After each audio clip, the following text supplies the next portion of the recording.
Welcome সবাইকে। তো PSC clerkship men's পরীক্ষায় বাংলা প্রতিবেদনে তোমাদের অনেক কোশ্চেন পেলাম যে দাদা লেখার ফরম্যাটটা কীরকম হবে। 15 নম্বর প্রতিবেদনে আমরা আছে সকলে জানি যে একটা প্রতিবেদন লিখলে পরে 15 নম্বর থাকে। এবার তুমি কোন ফরম্যাটে লিখলে পরে শিরোনামটা কোথায় লিখবে, ডেটটা কোথায় দেবে, ঠিক আছে। আর তুমি যখন আমরা নিউজ পেপার রিপোর্টিং করব তো তার যে একটা ফরম্যাট, নির্দিষ্ট ফর্মা হয়, সেই ফরম্যাটটা বা কীরকম হবে লেখার, সেটা কিন্তু আজকে আমি আলোচনা করব। যেখানে তোমরা 15-র মধ্যে 10 থেকে 12 নাম্বার কিন্তু ইজিলি তোমরা যদি কন্টেন্টটা ঠিকঠাক করে গুছিয়ে লেখো এবং 3টে প্যারা মোটামুটি ধরে নাও 140 থেকে 150 ওয়ার্ডের মধ্যে কিন্তু তোমার লিখলে হবে। কারণ এর বেশি লেখা কিন্তু আমাদের সম্ভব নয়। কেন? আমাদের কিন্তু 1 ঘন্টার মধ্যে 6খানা টপিক নামাতে হবে।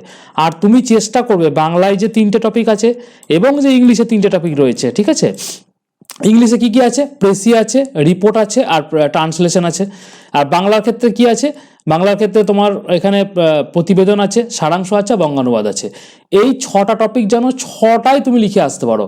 এমন হয় না যে একটা টপিক খুব ভালো করে লিখতে গিয়ে বাকি 2টো টপিক মিস পড়ে গেল, এরকম কিন্তু করবে না। তুমি চেষ্টা করবে অ্যাভারেজ অন অ্যান অ্যাভারেজ 6খানা টপিকের ওপরে যদি 10 থেকে 11 নম্বর পাওয়া যায়, মোটামুটি 65 মার্কসের একটা টার্গেট লাগাও, তাহলেই কিন্তু তোমার পরীক্ষা কিন্তু খুব ভালো মানবো আমি। এবং তুমি দেখা যাবে একটা 4খানা টপিক লিখে আসলে আর 2খানা টপিক ছেড়ে আসলে, তাহলে কিন্তু তোমার এখানে ভালো আমি মারবো না। সেখানে তুমি অন অ্যান অ্যাভারেজ যদি 12 করেও পাও, তাহলে তোমার এখানে 48 মার্ক দেখো আসছে। আর এখানে যদি তুমি 6টা টপিকে 11 করেও পাও, তাও তোমার 66 হচ্ছে। বা 10 করে যদি পাও, তাও তুমি 60 পাচ্ছ। তো সুতরাং তোমার চেষ্টা প্রথমেই থাকবে যেটা, যে 1 ঘন্টার মধ্যে 6খানা টপিক যে কোনোভাবে নামাবো। কিন্তু যেমন তেমন করে তো লিখে দিলে হবে না। এখানে একটা নির্দিষ্ট ফরম্যাট আছে, সেই ফরম্যাটটা ফলো করতে হবে, একটা শিরোনাম দিতে হবে এবং ডেটও দিতে হবে। তো সেইভাবে তোমাকে কিন্তু কীভাবে করবে সেটা নিয়েই কিন্তু আজকের আমাদের ভিডিও। প্রথম থেকে শেষ অবধি ভালো করে ভিডিওটা দেখবে, তাহলে কিন্তু তোমরা বুঝতে পারবে, ঠিক আছে। আর ভিডিওটা শুরু করার আগে প্রথমেই বলি, তোমরা যারা ক্লার্কশিপের পরীক্ষা দিচ্ছ, তোমাদের জন্য কিন্তু আমাদের ভিশন ডাব্লিউবিসির তরফ থেকে 10টি ফ্রি মক কিন্তু আমরা অলরেডি আমাদের পিডিএফস অনলি, ঠিক আছে, আমরা অ্যাপ্লিকেশনে দিয়ে দিয়েছি। কোন অ্যাপে দিয়েছি? আমাদের অ্যাপ ভিশন কম্পিটিটিভ এক্সামিনেশনে কিন্তু অলরেডি 10খানা ফুল মক কিন্তু চলছে। এবং এই 10টা ফুল মকের যে মডেল, সেটা কিন্তু পিএসসির যে লেটেস্ট এক্সামিনেশনের প্যাটার্ন রয়েছে সেই অনুযায়ী দেওয়া হচ্ছে। আমি অ্যাপের লিঙ্ক ভিডিও ডেসক্রিপশনে দিয়ে দিয়েছি, তোমরা অ্যাপটাকে ডাউনলোড করবে, ঠিক আছে। ডেসক্রিপশন বক্স থেকে ডাউনলোড করার পর তোমরা এখানে এই যে ফ্রি ইবুক সেকশনে যাবে, ওকে। তারপর এখানে দেখো free vision WBCS all free PDF বলে একটা অপশন পাবে, সেখানে যাবে। সেখানে গিয়ে তোমরা এই যে 10টা মক রয়েছে এখানে যাবে। এখানে গেলে দেখো 1 2 3 4 5 করে তোমরা সব এখানে তোমরা আমাদের মকগুলো দেখতে হবে। এবং এখানে দেখো কোশ্চেন, অ্যান্সার, সব মডেল অ্যান্সার সব দেওয়া আছে, ঠিক আছে। তো তোমরা কিন্তু আমাদের অ্যাপটা ভিডিও ডেসক্রিপশন থেকে নামিয়ে নাও। এবার হচ্ছে আমাদের যে প্রথম যে আমাদের যে টপিক, মূল যে টপিক রয়েছে, সেটা হচ্ছে আমরা প্রতিবেদন কিভাবে লিখব, তার ফরম্যাট কি হবে, তার শিরোনাম কোথায়, তার ডেট কোথায়। দেখো তোমার কাছে যখন কোশ্চেন পাবে তুমি এরকম, তোমার কাছে রিপোর্ট লিখুন যে কোনো একটা বলে, ক এবং খ দুটো তোমার থাকবে, ঠিক আছে। এখানে আমি কটা নিয়েছি তোমাদেরকে স্যাম্পল হিসেবে দেখানোর জন্য। এবার তুমি আগের দিনে তোমাদেরকে আমি ডিসকাস করেছি যে তোমাদের অ্যান্সার শিট কীরকম হবে। কেউ যদি ভিডিওটা না দেখে থাকো, ভিশন ডাব্লিউবিসিএস চ্যানেলে গিয়ে ভিডিও সেকশনে গিয়ে দেখে নিতে পারো। এখানে দেখো একটা টপিক দিয়েছে, রিপোর্টের টপিক দিয়েছে। সেখানে কি দিয়েছে? সম্প্রতি ঘূর্ণিঝড় রেমাল রাজ্যের উপকূলবর্তী অঞ্চলে ব্যাপক ক্ষয়ক্ষতি ঘটিয়েছে। যদিও রেমালটা আমাদের লাস্ট সব থেকে বড় একটা ক্ষয়ক্ষতি ছিল, যেটা আমাদের এনভায়রনমেন্টাল ইস্যু, তাই জন্য কিন্তু আমরা এটাকে আজকে পরীক্ষার জন্য ইম্পর্টেন্ট মেনেছি এবং এটা আমরা সলভ করব আজকে, ঠিক আছে। এবং একজন সংবাদপত্রের প্রতিবেদক হিসাবে এই ঘূর্ণিঝড়ের প্রভাব, জনজীবনে তার দুরবস্থা, সরকার ও প্রশাসনের তৎপরতা এবং ত্রাণ ব্যবস্থার বিবরণ উল্লেখ করে একটি প্রতিবেদন লেখো, ঠিক আছে। বোঝা গেল? কি ঘূর্ণিঝড়ের প্রভাব সম্বন্ধে তোমাকে জানাতে হবে, জনজীবনে কীভাবে দুরবস্থা হচ্ছে সেটাও তোমাকে রাখতে হবে, সরকার ও প্রশাসনের তৎপরতা কি আছে এই রেমাল আসার পরে, ত্রাণ ব্যবস্থার বিবরণ সম্বন্ধে তোমাকে কিন্তু তোমার রিপোর্টের মধ্যে রাখতে বলা হয়েছে, ঠিক আছে। আর এটার জন্য বরাদ্দ মার্কস কত আছে? 15। এবার তোমার ফরম্যাট হবে কি, তুমি যখন অ্যান্সার শিটটা পাবে ঠিক তার মধ্যবর্তী জায়গায়, এই মাঝের জায়গাটা একদম মিডিল করে, এটা হচ্ছে আমাদের টাইটেল। তুমি টাইটেল দিয়ে দেবে। এখানে আমি বক্স করলাম, তোমাদের বক্স করার দরকার নেই, বোঝানোর জন্য এই বক্সটা করলাম। কিচ্ছু করবে না, জাস্ট তুমি লিখবে তোমার যেটা টাইটেল হবে সেটা। এখানে আমাদের টাইটেল কি হতে পারে, একটা শিরোনাম কি হতে পারে? রেমালের তাণ্ডবে বিপর্যস্ত উপকূল। যেহেতু উপকূলবর্তী পর্যায়ে, উপকূলবর্তী জায়গায় কিন্তু এর যে ল্যান্ডফল সেটা হয়েছে, তাই জন্য আমরা কি বলেছি? রেমালের তাণ্ডবে বিপর্যস্ত উপকূল। সুন্দর একটা ক্যাচি ছোট্ট একটা টাইটেল দেওয়া হলো। এইবার তুমি যেটা লিখবে সেটা হচ্ছে বাঁ দিকের একদম ফার্স্টে যেটা থাকবে সেটা হচ্ছে নিজস্ব সংবাদদাতা, একটা কমা দেবে, ক খ গ কমা 28শে অক্টোবর দিয়ে ক্লোন দিয়ে দেবে, দুটো পুটকি দিয়ে দেবে। ঠিক আছে, এইবার তোমার এখানে পরীক্ষা আছে কবে? 28শে ডিসেম্বর তোমার পরীক্ষা আছে। সব সময় চেষ্টা করবে এই যে তোমার এই যে রিপোর্টটা, এটা কিন্তু বহুদিন আগেকার, প্রায় 2-3 বছর আগেকার ঘটনা, কিন্তু তোমার প্রতিবেদনটা 2-3 বছর আগেকার হলেও তার একটা তার যে প্রতিবেদনের যে তোমাদের সংক্ষিপ্ত সার যেটা রয়েছে সেটা পরবর্তীতে প্রকাশ হতেই পারে। তো সবসময় চেষ্টা করবে তোমরা 28 তারিখ পরীক্ষা আছে তার ব্যাকের ডেট দেওয়ার, সবসময় চেষ্টা করবে অক্টোবর, নভেম্বর এরকম ডেট দেওয়ার। নট নেসেসারি কি দেখা যাবে যে আহমেদাবাদের প্লেন ক্রাশ আমাদের সেপ্টেম্বরে হয়েছিল, সেপ্টেম্বরেই তোমাকে দিতে হবে। আহমেদাবাদ প্লেন ক্রাশ নিয়ে রিপোর্ট আমাদের কোনো কিছু একটা রিপোর্ট দেখা যাবে যে তার একটা ব্ল্যাক বক্স উদ্ধার হওয়ার পর তার একটা আমাদের সামনে রিপোর্ট আসলো, তারপরে গিয়ে 2 মাস পর আমাদের একটা প্রতিবেদন আসতেই পারে। তো সুতরাং তোমাদের ওটা নিয়ে চিন্তা হবে না যে আমাকে ওই একদম গা ঘাসা 2 বছর আগেকারই দিতে হবে। তুমি চেষ্টা করবে অক্টোবর নভেম্বরের ডেট দিতে, সেটা কিন্তু গ্রাহ্য হবে। ঠিক আছে, তো প্রথম কি করবে, নিজস্ব সংবাদদাতা লিখে দিলাম, তারপর ক খ গ, এখানে তোমাকে কোনো রকম নাম ডিসক্লোজ করা চলবে না, এখানে ক খ গ তুমি দিয়ে দিলে। এবার 28শে অক্টোবর, এবার তুমি ক্লোন দিয়ে এবার তুমি তোমার ফার্স্ট প্যারাটা, 3টে প্যারা অবশ্যই তোমাকে করতে হবে। প্রথম যে থাকবে ইন্ট্রোডাকশন পার্টটা, সেটাতে কি আছে পড়া যাক তাহলে আমাদের। সম্প্রতি ঘূর্ণিঝড় রেমাল পশ্চিমবঙ্গের উপকূলবর্তী এলাকায় তাণ্ডব চালিয়ে ব্যাপক ক্ষয়ক্ষতি ঘটিয়ে দিয়েছে।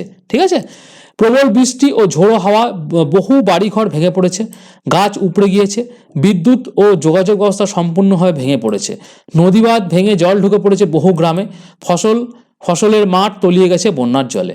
ওকে, একদম ছোট্ট একটা ইন্ট্রোডাকশন পার্ট, যেটা কি বললাম আমাদের প্রথমে ছিল কি ঘূর্ণিঝড়ের প্রভাব, তার প্রভাবে কি কি হয়েছে আমরা পেয়ে গেলাম।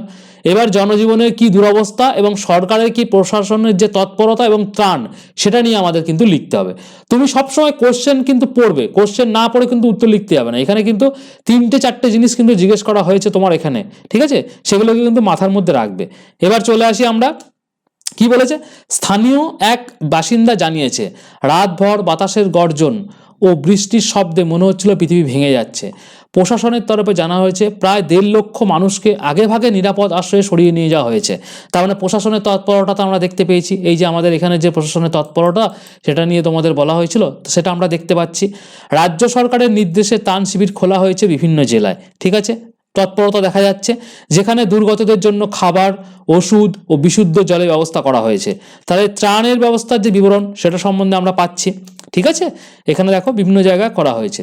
মুখ্যমন্ত্রী নিজে পরিস্থিতি পর্যালোচনা করে বলেন, মানুষের জীবন বাঁচানোই এখন সবচেয়ে বড় কাজ। অনেক জায়গায় এখনও বিদ্যুৎ ও জলের সংযোগ স্বাভাবিক হয়নি, ফলে দুর্গতদের ভোগান্তি বেড়েই চলেছে। তার মানে প্রভাবটা আমরা জনজীবনে তার দুরবস্থা প্রভাবে কি হলো সেটাও পড়লাম, এবং সরকারের কি গতিবিধি সেটাও আমরা পড়লাম।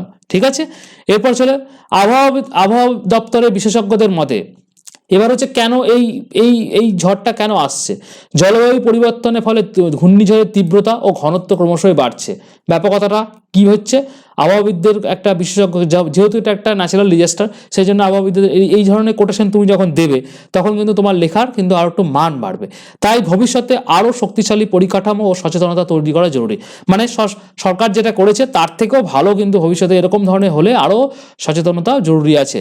প্রশাসন, স্বেচ্ছাসেবক ও সাধারণ মানুষ একযোগে কাজ করে আবারও মানবতা দৃষ্টান্ত স্থাপন করেছে। সবশেষে বলা যায়, রেমালের ধ্বংসযোগ্য আবারও মনে করিয়ে দিল প্রকৃতির কাছে মানুষ কতটা অসহায়। ঠিক আছে, সুন্দরভাবে কিন্তু শুরুটাও সুন্দরভাবে হয়েছিল, শেষটাও এরকম সুন্দরভাবে তুমি যদি করো, তুমি কিন্তু এই লেখাটা মোটামুটি ধরুন 140 থেকে 50 ওয়ার্ডের মধ্যে আছে। আর এই লেখাটাতে তুমি যদি এই ফরম্যাটটা ইউজ করে একদম সুন্দরভাবে একটা ক্যাচি তুমি টাইটেল বা শিরোনাম দিলে, নিজস্ব সংবাদদাতা ক খ গ 28 অক্টোবর, নভেম্বর, যেটা তুমি দিতে পারো, যে তোমার ডেট মনে হয় না কেন তুমি দিতে পারো। পরীক্ষার 28শে ডিসেম্বর পরীক্ষা আছে, সেই ডেটটা ছেড়ে দিয়ে ডিসেম্বরের আগে পর্যন্ত ডিসেম্বরের ফার্স্ট উইক দিলেও কোনো অসুবিধা নেই এখানে। ঠিক আছে, তো নট নেসেসারি কি তোমাকে 28শে ডিসেম্বরই হবে, কারণ এই জিনিসটা ঘটে গেছে, ঘটে যাওয়া জিনিস কোনোদিন সেই দিনকে হয় না, আগে ঘটবে তারপরে আমাদের প্রকাশ হবে। সুতরাং তোমাদেরকে ব্যাকের ডেট সবসময় দিতে হবে, মাথায় কিন্তু এটা রাখবে। আর লেখা সবসময় কিন্তু এরকমভাবে যেটা তোমাকে চেয়েছে সেটাই তুমি কিন্তু লিখবে। এমন নয় যে তোমাকে এখানে রেমাল সম্বন্ধে যখন করেছিল তুমি কোন দেশ রেমালের নাম দিল এইরকম করে হেজিয়ে বড় করার কোনো দরকার নেই। একদম টু দি পয়েন্ট ছোট্ট করে সুন্দর করে লিখবে। আর রিপোর্ট সবসময় 15 নম্বরের জন্য মাধ্যমিক লেভেল স্ট্যান্ডার্ডের পরীক্ষার জন্য এইটাই যথেষ্ট। অনেকে এবার এখন বলবে যে না দাদা এর থেকেও ভালো করে দেখো, এই টপিকটা যদি আমি WBCS এর পরীক্ষার লিখতাম এর 350 থেকে 400 ওয়ার্ড, কারণ ওখানে আমাদের 40 নম্বর আছে, এখানে 350 থেকে 400 ওয়ার্ডে আমরা লিখবো। লেখার ভাষা, তাত্ত্বিক, তার মধ্যে কোটেশন, সমস্ত কিছু কিন্তু অনেক তোমার অনেক কি বলবো স্ট্যান্ডার্ড থাকবে, যেটা গ্র্যাজুয়েট লেভেলের থাকবে। কিন্তু ক্লার্কশিপের মতো পরীক্ষা যেটা মাধ্যমিক লেভেলের, সে তার জন্য এইটুকু লেখাই তোমার যথেষ্ট।